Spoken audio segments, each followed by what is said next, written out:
Olá, pessoal, espero que estejam bem. Aqui quem está falando é o Rian. Hoje eu e o Pedro, integrantes do PIBID de Física do IFSP de Caraguatatuba, estaremos falando um pouquinho sobre máquinas simples. Nós vamos trazer aí uma breve definição, alguns exemplos e uma simulação do FET Colorado que vai exemplificar de uma forma bastante lúdica e ilustrativa a utilização, né, as vantagens e as possibilidades da utilização de uma dessas máquinas, né, que é a alavanca. Bom, nós podemos definir como máquinas simples instrumentos que foram desenvolvidos para auxiliar na realização de algumas tarefas do nosso cotidiano, que apresentam algumas vantagens na aplicação de forças, reduzindo ali a intensidade, o esforço, ou mudando a aplicação que essa força seria aplicada, né? Vai ficar mais claro conforme a gente for exemplificando. São conhecidos 6 tipos de máquinas simples, né? Elas podem ser subdivididas em outras categorias também, conforme você vai montando alguns sistemas mais complexos, mas basicamente são esses, né? A alavanca, esse primeiro aqui, lever, rodas e eixos, as polias ou roldanas, os planos inclinados, cunhas e parafusos. Bom, nós não sabemos ao certo quando que surgiu, né, esse termo máquina simples, né, quem que foi que inventou ele, mas nós temos registros de que foi Arquimedes de Siracusa, no século III antes da Era Comum, que formalizou essa definição, quando ele pediu um conjunto de roldanas e cordas para poder movimentar um navio que ficou encalhado, né. E foi nessa ocasião que surgiu aquela máxima do Arquimedes, né, nosso físico, filósofo e matemático, que ele dizia, né, que se dessem um ponto de apoio para ele, ele conseguiria mover o mundo, se referindo à vantagem mecânica que ele teria com a alavanca, como a gente pode ver nessa imagenzinha da direita aqui. Bom, vamos lá então explicar para vocês como que funciona mais ou menos essas máquinas simples, né? Existem formas de mostrar essas vantagens mecânicas com uma linguagem matemática, né, de uma forma vetorial, mas a ideia aqui é trazer mais o conceito para vocês e exemplificar, para a gente não se estender tanto. Então a gente pode, né, numa próxima trazer com um formalismo matemático mais rebuscado, vamos assim dizer, para poder auxiliar vocês, né, na resolução de alguns exercícios ou algo do tipo, né. Bom, no caso da cunha, né, ela vem nos trazer uma vantagem para ajudar a fender ou partir alguns materiais, né. Uma vez que você vai, né, nesse exemplo aqui, tá aplicando uma força feita pela marreta no topo da cunha, conforme ela vai entrando dentro da madeira, essa força ela vai mudando a direção de aplicação dela, né. O objeto vai oferecendo uma resistência, e aí as paredes aqui da cunha vão fazendo com que o objeto se parta ao meio, né. Você também consegue usar cunhas aí para calçar alguns objetos, né, travando portas, por exemplo, e utilizando ali, né, em de várias outras formas, né, calçando aquelas mesas bambas ou alguma coisa do tipo. Bom, nas roldanas, a gente tem 2 tipos de vantagem que ela nos permite, né. A primeira, né, com essa polia fixa aqui no primeiro exemplo da esquerda, seria na alteração da direção do sentido que você está aplicando a força, né. Então, se você quisesse movimentar essa esfera de um ponto mais baixo para um ponto mais alto, sem ter uma roldana, você dependeria da sua força física para erguer o objeto, certo? Com o braço ou alguma coisa do tipo. Mas quando você associa uma polia e passa uma corda aqui, você vai estar fazendo a força, né, no sentido contrário, né? Você quer que o objeto se movimente. Então, isso, em algumas ocasiões, vai te oferecer uma vantagem muito importante, muito interessante. Né? Principalmente nesse caso aqui, né, de suspender objetos, né? E aí, quando você coloca junto a essa polia fixa uma polia móvel, você tem ali um multiplicador de forças, né, um divisor de forças, né, dependendo do referencial. Se você está nesse ponto aqui, fazendo a força, você vai fazer menos esforço para suspender um objeto por conta da roldana dividir a força, né? Então, aqui, você vai reduzir a força que você teria que fazer pela metade mas como consequência você vai ter que puxar uma distância maior de corda, você tem que puxar mais corda para suspender o mesmo tanto, né? Isso acontece porque nós sabemos que essa força ela não some, né? Ela só se converte em outros. E é por isso que quanto mais rodanas móveis você colocar, mais corda você vai ter que puxar para suspender um objeto numa mesma distância que você suspenderia na ocasião 1 aqui, por exemplo, né? Bom, outra dessas 6 máquinas simples é a roda e o eixo, que vai nos trazer uma vantagem mais no sentido do transporte, né? Como quando você acopla 2 rodas ao mesmo eixo, né? O mesmo princípio dos carros, né? E carrinhos de mão.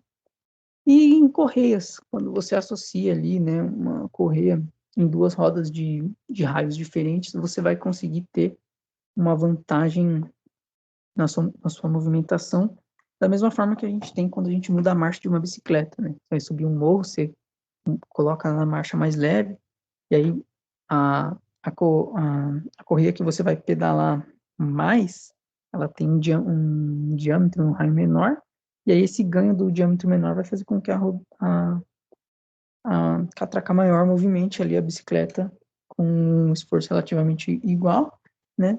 Mas que você vai se esforçar menos, né? Ou conseguir pedalar, né, em algumas situações. No caso do plano inclinado, ela apresenta uma vantagem ali se você quer deslocar um objeto verticalmente, né, trazendo ele de um ponto mais baixo para um ponto mais alto. E aí, conforme você diminui a inclinação, né, e aí prolonga a rampa, você vai diminuindo esse esforço, né. Então, na mesma ocasião ali da polia, que você teria que suspender um objeto, você utilizando uma rampa facilita bastante, né. Isso é bastante comum a gente ver no nosso cotidiano, né.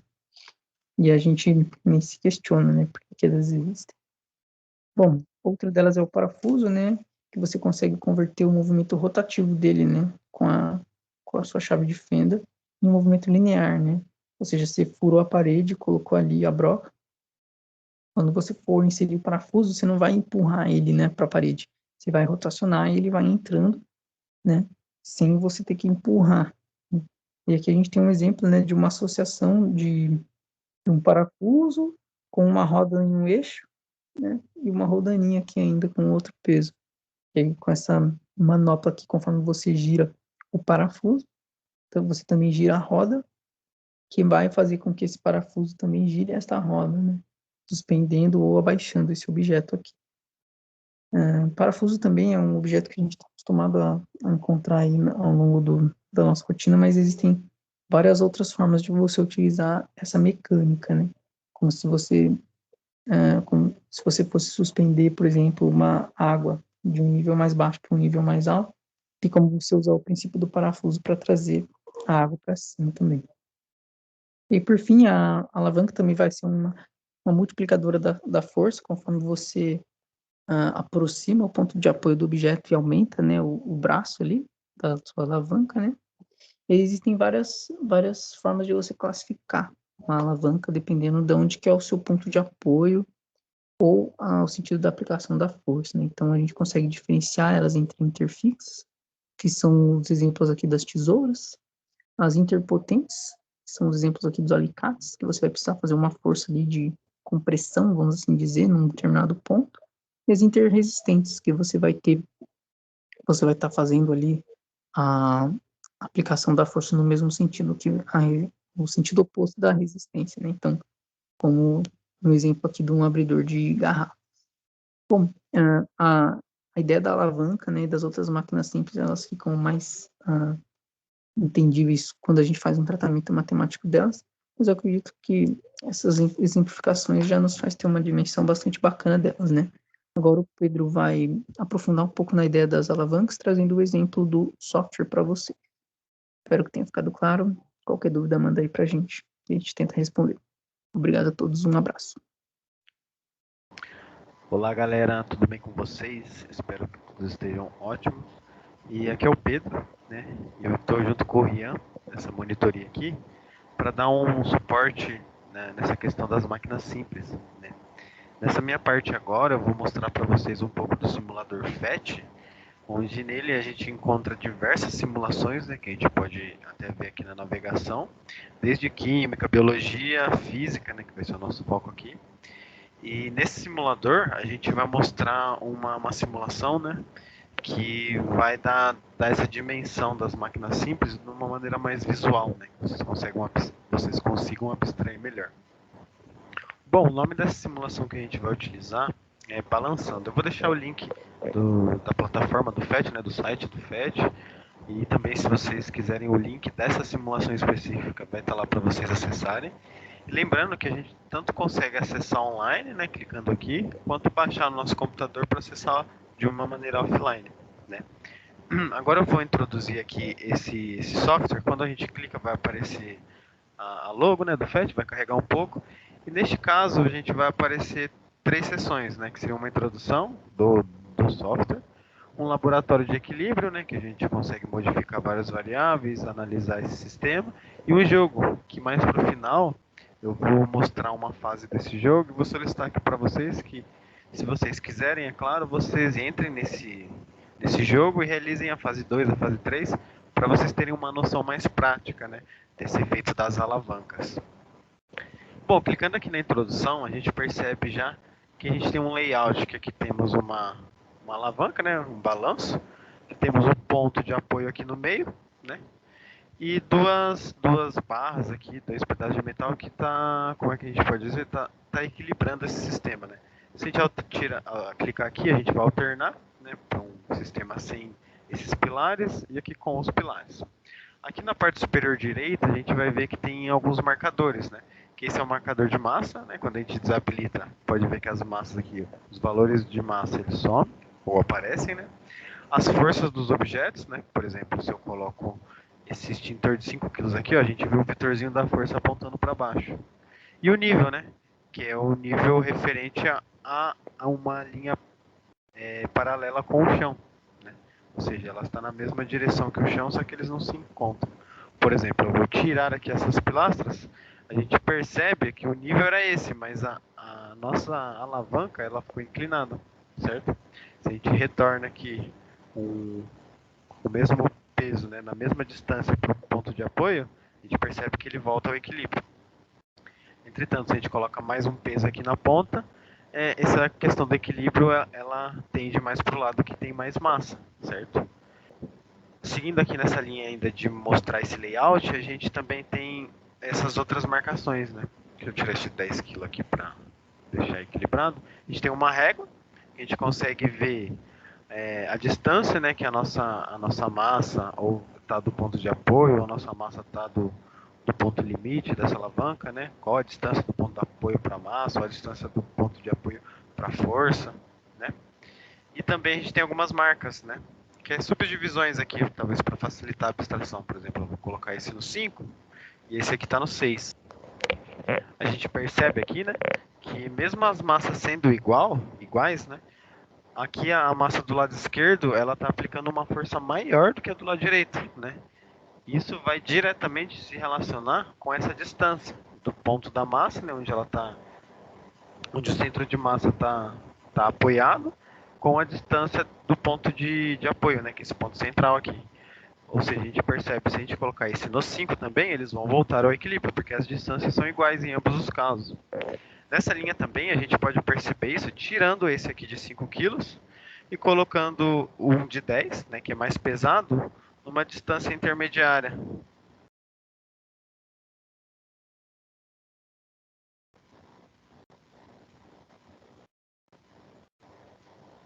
Aqui, ó, a gente percebeu, é que nessa marcação a gente não consegue colocar no número quebrado, né?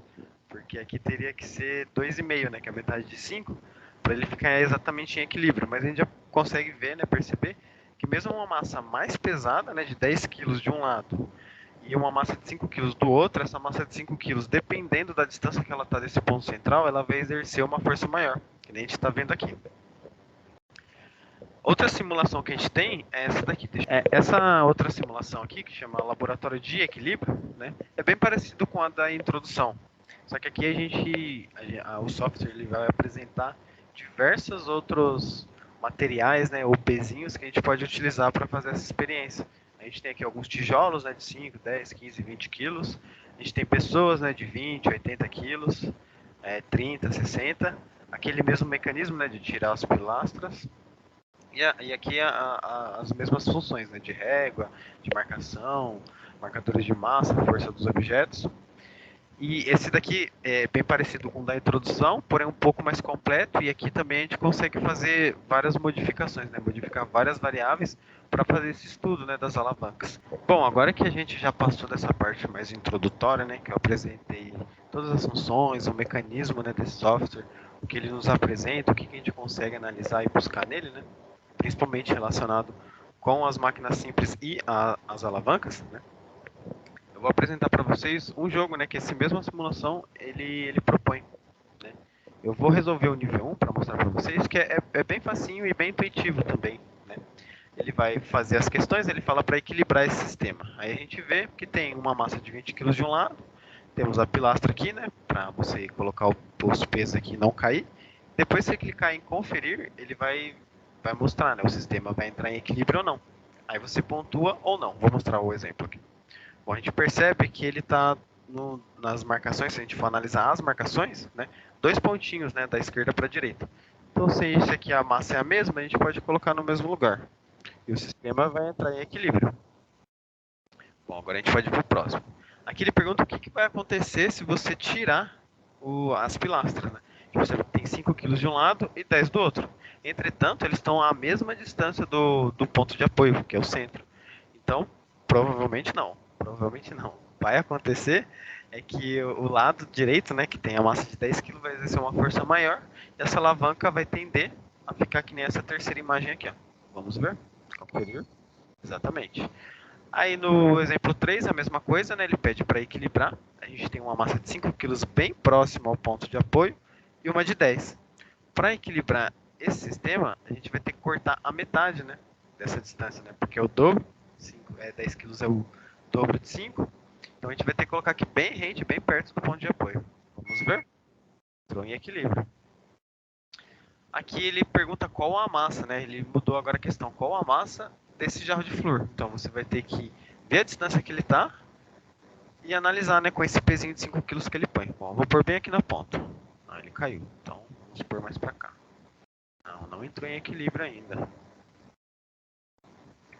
Bom, entrou em equilíbrio aqui. Então se a distância é a mesma, esse vaso também tem 5 kg.